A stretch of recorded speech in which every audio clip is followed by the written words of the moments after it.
नमस्कार सेप्टेम्बर 17 तारिख बुधवार दिन आज केतोटी गुरुत्वपूर्ण खबर गुड़िक आपण आनिक आसी आज प्रथम न्यूज सब अभियोग उत्तर देवे सुभद्रा पोर्टाल ओडिशा रे सुभद्रा योजनार अभियोग समाधान मॉड्यूल आरंभ हो जाइछि।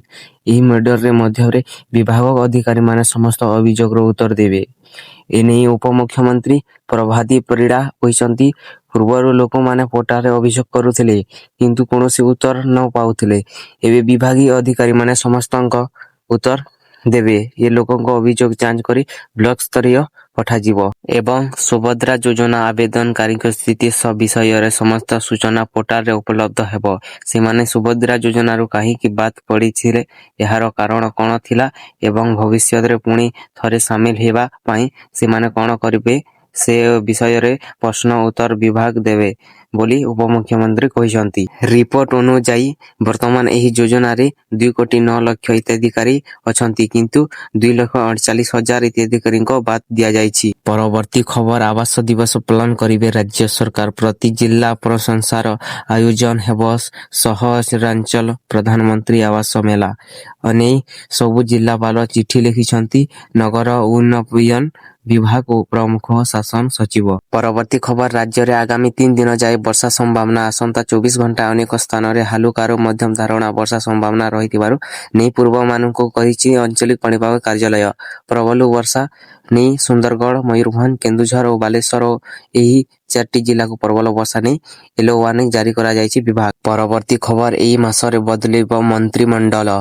राज्य कैबिनेट रो मुख्यमंत्री छाणी देले 11 जनक नेता मंत्रिमंडल रे शामिल होई पारिबे। एले एबे किंतु मोहन को कैबिनेट रे केवल 15 जन मंत्री शामिल अछंती। किछि मंत्री को 2 रु 3टी विभाग रो मंत्री पद मध्य मिलिछि।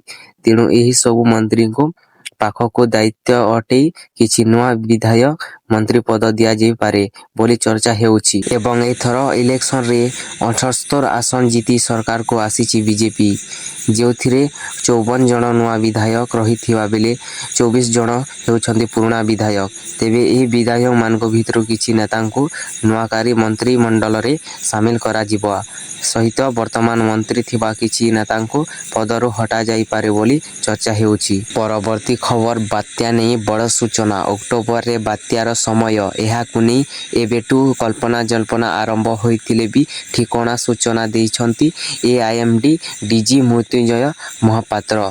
एबे जाए बात्यार कोनोसी मिली नथिबा से कहिसंती। तांको कहिबा अनुसार अक्टोबर रु डिसेंबर भितरे बंगोपसागर रे अधिक बात्या सृष्टि होई थाए।